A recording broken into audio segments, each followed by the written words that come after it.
Hello student, our today topic is bases. तो bases की बात करें तो बेस की पहली बात आती है डेफिनेशन कि बेस की डेफिनेशन क्या है।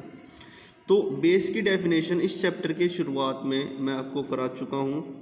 बेस क्या होते हैं, जिनका जो क्या होते हैं बिटर इन टेस्ट, जिनका स्वाद क्या होता है थोड़ा कड़वा होता है, उनको क्या बोलते हैं base.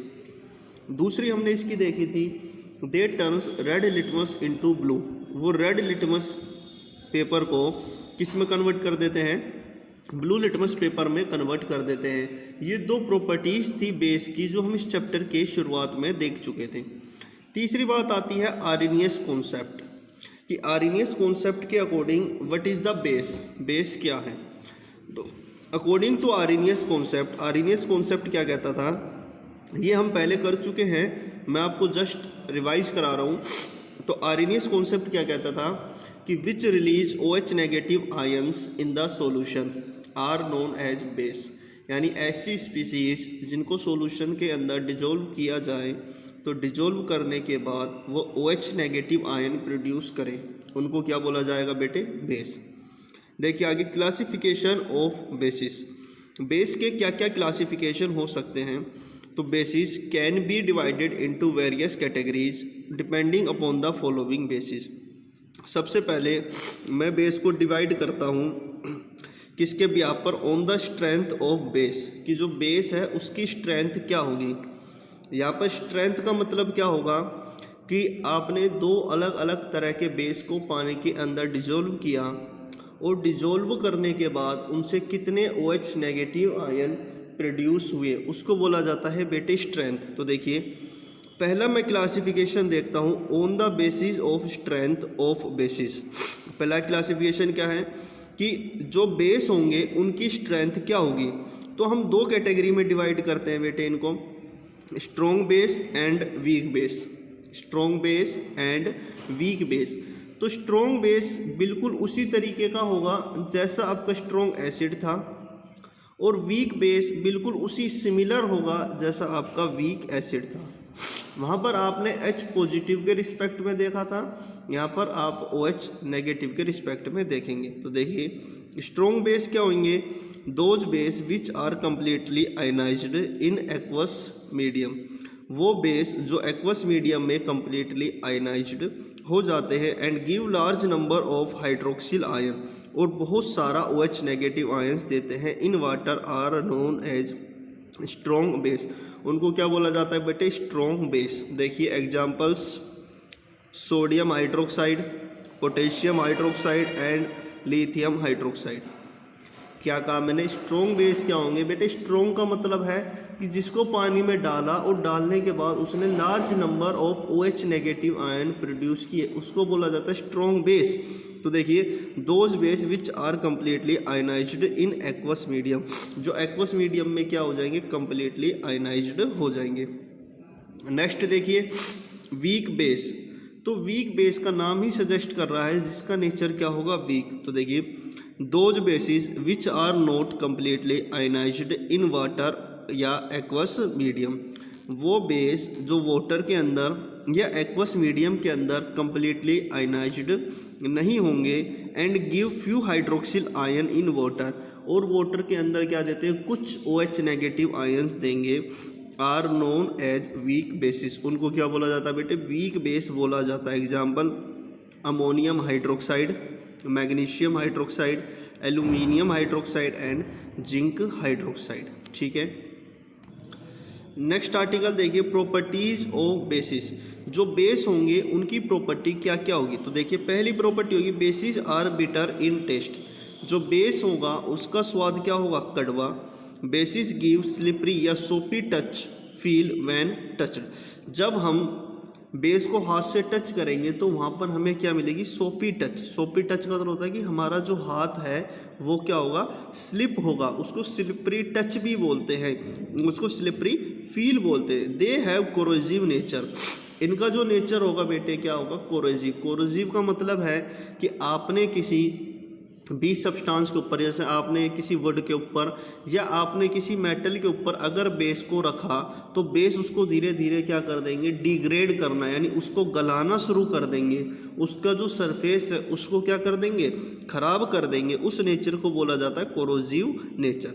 These are highly soluble in water. जैसे ही हम इनको पानी के अंदर डालते हैं तो ये बहुत रीडली उसके अंदर क्या हो जाते हैं, सोलूबल हो जाते हैं। इन aqueous medium they can conduct electricity. जब हमने बेस को पानी के अंदर डाला तो हम जानते हैं कि जैसे ही आपने बेस को पानी के अंदर डिजोल्व किया तो डिजोल्व करने के बाद वो किस में कन्वर्ट हो जाएगा, OH नेगेटिव आयन रिलीज करेगा, और उसका काउंटर आयन, अगर आपने सोडियम हाइड्रोक्साइड को पानी के अंदर डिजोल्व किया तो sodium hydroxide Na positive and OH negative, ये दो आयन प्रोड्यूस करेगा।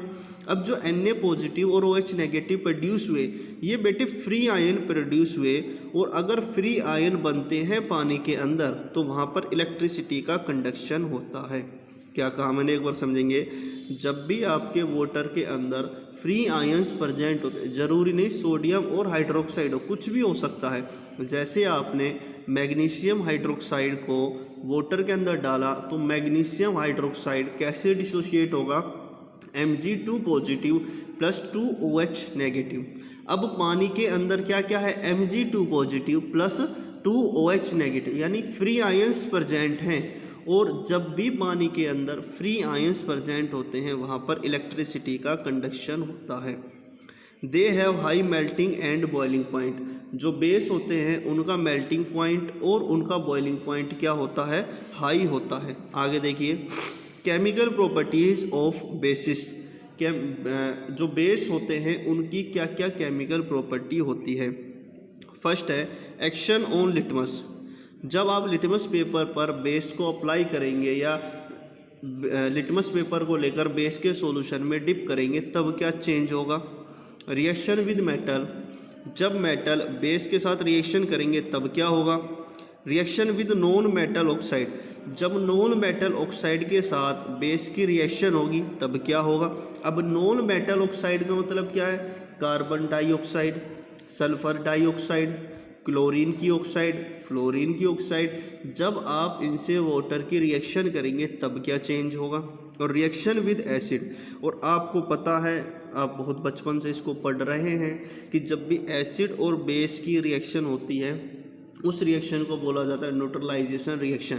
ये हम पहले भी पढ़ चुके हैं, किसमें, प्रॉपर्टीज़ ऑफ एसिड में। वहाँ पर हमने कहा था कि जब एसिड बेस के साथ रिएक्ट करेगा तब क्या होगा, यहाँ पर रिवर्स करके उसको दे दिया गया है, चीज़ एक ही है। ये प्रॉपर्टी आप पढ़ चुके। तो देखिए पहली प्रॉपर्टी हम डिस्कस करते हैं। फर्स्ट प्रॉपर्टी क्या है, एक्शन ऑन लिटमस। लिटमस के ऊपर क्या एक्शन होगा, तो हम क्या कहेंगे, they will change red litmus into blue litmus paper. वो रेड लिटमस पेपर का कलर चेंज करके किस में कर देंगे, ब्लू लिटमस पेपर में कर देंगे।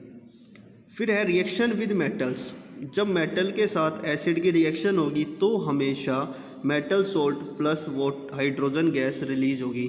क्या कहा मैंने, कि जब भी मेटल्स के साथ बेस की रिएक्शन होगी तो metal salt plus hydrogen gas release होगी। देखिए, bases react with metals to form metal salt and hydrogen gas. यानी जो बेस होते हैं वो मेटल के साथ रिएक्शन करके मेटल सोल्ट और हाइड्रोजन गैस की फॉर्मेशन करते हैं। देखिए कैसे, जिंक सॉलिड ने रिएक्शन करी सोडियम हाइड्रोक्साइड से, तो सोडियम हाइड्रोक्साइड क्या है, हमारा बेस, तो मेटल और बेस की रिएक्शन करने का मेटल सोल्ट Na2ZnO2, इसको बोलते हैं sodium zincate plus hydrogen gas. दूसरी रिएक्शन हम देखें तो एल्यूमिनियम किससे रिएक्शन कर रहा है, सोडियम हाइड्रोक्साइड से, तो अगेन एल्यूमिनियम क्या है, हमारा मेटल, और सोडियम हाइड्रोक्साइड क्या है, हमारा बेस। तो इसकी जब रिएक्शन होगी, ये बेटे वाटर वैसे ही रिप्रेजेंट कर दिया, तो यहाँ भी क्या बनेगा, metal salt plus hydrogen gas, तो NaAlO2, ये क्या है, मेटल सोल्ट है। आगे देखिए, reaction with non metal oxide. जब बेस की रिएक्शन नॉन मेटल ऑक्साइड के साथ होगी तब क्या होगा, तो जो नॉन मेटल ऑक्साइड होती है उसका नेचर होता है एसिडिक, आपको हमेशा याद रखना है कि जो मेटल ऑक्साइड होगी उसका नेचर होगा बेसिक या एम्फोटेरिक, और जो नॉन मेटल की ऑक्साइड होगी उसका नेचर होता है बेटे एसिडिक या न्यूट्रल। तो अगर एसिड के साथ बेस की रिएक्शन हुई, क्योंकि नॉन मेटल की ऑक्साइड का नेचर क्या है एसिडिक, तो हम क्या कहेंगे भाई एसिड ने रिएक्शन करी किसके साथ, बेस के साथ। और आपको पता है कि जब भी एसिड की रिएक्शन बेस के साथ होती है तो आपका क्या बनता है, salt plus water, and that reaction is known as neutralisation reaction. और उस रिएक्शन को क्या बोलते हैं हम, न्यूट्रलाइजेशन रिएक्शन बोलते हैं। तो देखिए reaction with non metal oxide, तो when non metal oxide react with base, base के साथ रिएक्ट करेगा, then salt and water are form, क्या बनेंगे, सोल्ट्स बनेंगे और वाटर बनेगा। This is an example of neutralization reaction. ये किसका एग्जाम्पल है, न्यूट्रलाइजेशन रिएक्शन का एग्जाम्पल है। देखिए कैल्शियम हाइड्रोक्साइड एक्वस फॉर्म, तो कैल्शियम हाइड्रोक्साइड का नाम होता है बेटे स्लैक्ड लाइम, यह आपको याद भी रखना है। जो कैल्शियम ऑक्साइड होता है उसको स्लैक्ड लाइम या लाइम वाटर हम बोलते हैं। तो ये हमारा क्या है बेस। कार्बन डाइऑक्साइड हमारी क्या है, नॉन मेटल की ऑक्साइड। तो बेस की रिएक्शन नॉन मेटल की ऑक्साइड के साथ हुई तो आपका क्या बनेगा, सोल्ट प्लस वाटर, तो आपका क्या बनेगा, कैल्शियम कार्बोनेट और वाटर। फिर बेस कैल्शियम हाइड्रोक्साइड, इसकी रिएक्शन किससे कराई, सल्फर डाइऑक्साइड। सल्फर हमारा क्या है, एक नॉन मेटल है, तो non metal plus base, metal salt plus water. Potassium hydroxide again base, इसकी रिएक्शन किससे करा दी, कार्बन डाइऑक्साइड। कार्बन डाइऑक्साइड क्या है, नॉन मेटल की ऑक्साइड है, क्या बनेगा, salt plus water. Sodium hydroxide again base, base की रिएक्शन किससे कराई, एसिड के साथ, क्योंकि नॉन मेटल की ऑक्साइड एसिडिक नेचर की होती है और मेटल की ऑक्साइड बेसिक नेचर या एम्फोटेरिक नेचर की होती है। तो carbon dioxide is a non metallic oxide, तो इसका नेचर हुआ एसिड, और एसिड की रिएक्शन जब भी बेस के साथ होती है तो वहाँ पर सोल्ट प्लस वाटर की फॉर्मेशन होती है। सोडियम कार्बोनेट क्या है, सोल्ट, और यहाँ पर क्या बन गया, वाटर। आगे देखिए रिएक्शन विद एसिड, अब ये तो आप जानते ही हैं कि जब भी एसिड की रिएक्शन बेस के साथ होती है तो वहाँ पर सोल्ट प्लस वाटर की फॉर्मेशन होती है। तो देखिए जब एसिड के साथ बेस की रिएक्शन होगी तो सोल्ट प्लस वाटर बनेगा, तो हम क्या लिखेंगे, when bases react with acid, acid के साथ रिएक्ट करते हैं, salt and water are formed, salt बनेगा और वाटर बनेगा। This is highly exothermic reaction, ये जो रिएक्शन होती है इसका नेचर क्या होता है बेटे, हाईली एक्सोथर्मिक होता है। तो sodium hydroxide plus HCl reaction करके क्या बनाएंगे, NaCl प्लस में H2O वाटर लिक्विड। यानी एक तरीके से जब भी एसिड बेस की रिएक्शन होती है वो रिएक्शन न्यूट्रलाइजेशन रिएक्शन होती है, और जब भी न्यूट्रलाइजेशन रिएक्शन होगी आपका हमेशा सोल्ट प्लस वाटर बनेगा, ये बात आपको याद रखनी है। उसके बाद common bases and their uses, कुछ कॉमन बेस हैं और उनके यूज है। तो देखिए sodium hydroxide in the manufacturing of paper fibre, potassium hydroxide in the preparation of soft soap in space mission में, and it is used to absorb carbon dioxide and provide protection from its poisoning. अगर कहीं पर carbon dioxide की amount ज़्यादा है तो वहाँ पर हम पोटेशियम हाइड्रोक्साइड को रख सकते हैं। तो पोटेशियम हाइड्रोक्साइड क्या करेगा, जो एक्सेस अमाउंट कार्बन डाइऑक्साइड की है उसको क्या कर लेगा बेटे, एब्जॉर्ब कर लेगा। तो आपको आज के लेक्चर में यही याद रखना है कि बेस क्या होते हैं, बेस का क्लासिफिकेशन क्या है, यानी स्ट्रॉन्ग बेस, वीक बेस, किस बिहाफ पर हमने इनका क्लासिफिकेशन किया, फिर प्रॉपर्टीज़ क्या क्या है, फिर ठीक है प्रॉपर्टीज़ में केमिकल प्रॉपर्टीज़ जैसे लिटमस पेपर पर क्या एक्शन होगा, मेटल के साथ क्या एक्शन होगा, नॉन मेटल की ऑक्साइड के साथ क्या एक्शन होगा, और क्या कहेंगे हम इसका एसिड के साथ क्या एक्शन होगा। ये सारी बातें आपको इसमें याद रखनी है। Thank you very much.